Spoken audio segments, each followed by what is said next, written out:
కాగజ్ నగర్ కాన్స్టిట్యున్సీలో ఉన్న ప్రజలు నేరుగా వస్తున్నారు, మీరు సంతకాలు పెడుతున్నారు, పెన్ను తీస్తున్నారు, రాస్తున్నారు. ఏంటి ఇది సమస్య పరిష్కారం అవుతుందా? ఈ కాన్స్టిట్యున్సీ పైన రానున్న రోజుల్లో మీ అఫర్ట్ ఏ విధంగా ఉండబోతుంది? ప్రజల మధ్యలో ఉంటా, ప్రజల కోసమే బతుకుతా, నిష్పక్షపాతంగా నిస్వార్థంగా ప్రజల కోసం పనిచేస్తా.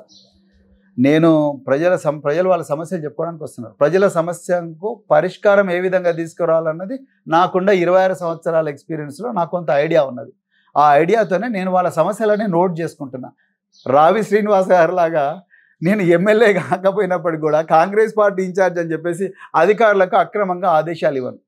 ఆయన ఒక పార్టీ నాయకుడు అంతే తప్ప ఆయన పార్టీ నాయకుడై ఆయన ఎమ్మెల్యే కాకపోయినా ఆయన హరీష్ బాబు ఇచ్చినట్టే అర్థం ఉన్నది. ఆయన రావి శ్రీనివాస్ అంటే ఆయన ఎమ్మెల్యే కాబట్టి ఆయన అధికారులకు ఇవ్వచ్చు. ఆయనకు ప్రోటోకాల్ ఉంది. రావి శ్రీనివాస్ ఏం ప్రోటోకాల్ ఉంది? ఇలా నాకు ఎవరో చెప్పిన సార్ ఇక్కడ పోలీసు వాళ్ళు పోయి రావి శ్రీనివాస్ ఇంటి ముందర సెల్యూట్లు కొడుతున్నారని. అది ఎట్లయితుంది? ఆయనకు ఏమైనా పదవి ఉన్నదా? ఆయన ఏమన్నా ఏమంటారు కార్పొరేషన్ చైర్మన్ అయినా police officer should not go and salute. Police officer should salute to his own bosses. I mean the SPs and then DIGs etc. etc. But how can a policeman can go and then salute Ravi Srinivas? Namaskaram anochu. But when you are saluting, you are acknowledging his authority. So, but what is his authority? In what way he is authorized to instruct officials? నేను కూడా instruct చేయలేను officials. నేను request చేయగలను, నేను వాళ్ళ దృష్టికి తీసుకుపోగలను, నేను facts and logic చూపిస్తూ చూడండి వీళ్ళకి అన్యాయం జరిగిందని నేను వాళ్ళని ఇంప్రెస్ చేయగలను. కానీ ఆదేశాలు ఇచ్చుడేంది? నేను చూస్తున్న పేపర్లలో న్యూస్ వస్తే రావి శ్రీనివాస్ గారు ఆదేశాల మేరకు ఈ విధంగా చేసిన అధికారులు వాట్ ఈజ్ హిస్ పొజిషన్? ఆయన ఏమన్నా మినిస్టరా, లేకపోతే ఎమ్మెల్యేనా, లేకపోతే ఎమ్మెల్సీనా? Even then you cannot do it right.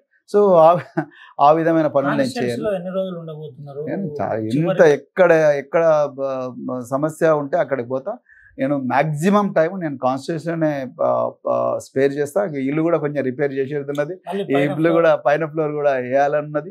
ఈ ప్రజల కోసం ఈ ఇల్లు నాది కాదు, ఈ సిర్పూర్ ప్రజల కోసమే ఈ ఇల్లు నేను కొనుక్కున్నా. నేను ఇప్పుడు కూడా చెప్తున్నా, ఈ ఇల్లు సిర్పూర్ ప్రజలు వాళ్ళు ఎప్పుడైనా రావచ్చు, నేను ఎవరిని కూడా రావద్దనను. నేను బయట బోర్డు కూడా పెట్టినా మీరు చూసే ఉంటారు. ఇక్కడికి వచ్చిన వాళ్ళు ఎవ్వరు కూడా కాళ్ళు మొక్కొద్దు, చెప్పులు వేసుకొనే రాండి అంటే కాళ్ళు మొక్కొద్దు, కన్నీళ్ళు పెట్టుకోకండి. కాళ్ళు మొక్కే సంస్కృతికి నేను వ్యతిరేకం. రాగానే బాంచాను కాళ్ళు మొక్తాను. వాళ్ళు నాలంటి వాళ్ళే. అదృష్టం బాగుండి చదువుకున్నా కాబట్టి నేను ఇలా ఆఫీసర్ అయినా. చదువుకోలేదు, వాళ్ళకి అదృష్టం లేదు, పేదరికం వల్ల వాళ్ళు పేదోళ్ళు అయ్యారు. అంత మాత్రం నాకు కాళ్ళు మొక్కమని ఎవరు చెప్పిండ్రు? వాళ్ళకి మొక్కకూడదు.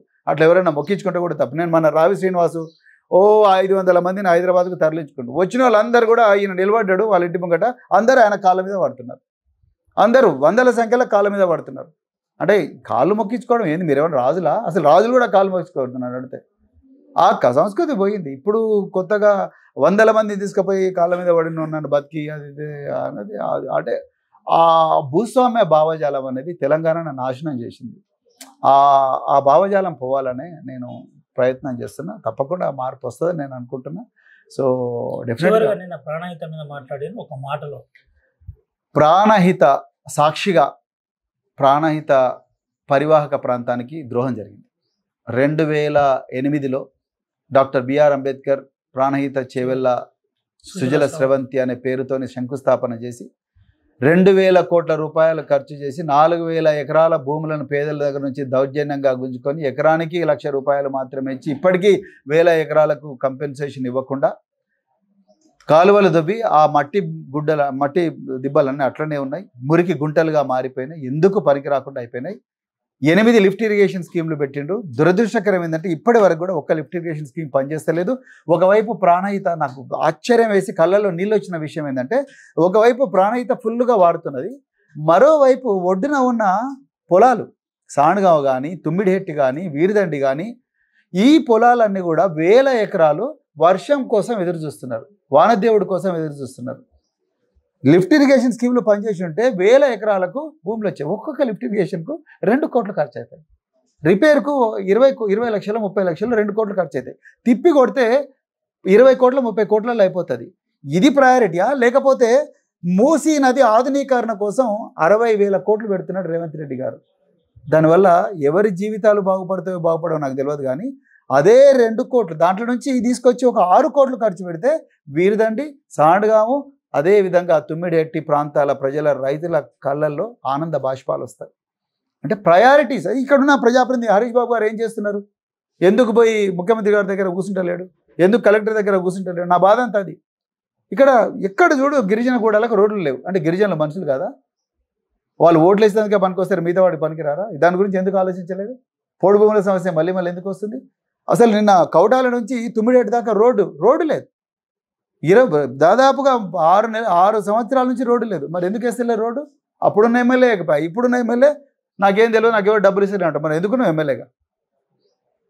సో అది సమస్య. సో అందుకొరకే ఈ ప్రాణహిత నది ఒడ్డు మీద ఉన్న 8 లిఫ్ట్ ఇరిగేషన్ స్కీమ్లు అర్జెంటుగా ఉత్తమ్ కుమార్ రెడ్డి గారు ఎక్కడి నుంచైనా ఫండ్స్ తీసుకురండి, తీసుకొచ్చి మీరు ఒక 10 కోట్లను పెట్టి వీటిని పునరుద్ధరించాలి. లేకపోతే మాత్రం మేము పెద్ద ఎత్తున అన్ని పార్టీలను కలుపుకొని ఆందోళనకు దిగాలని అనుకుంటున్నాం.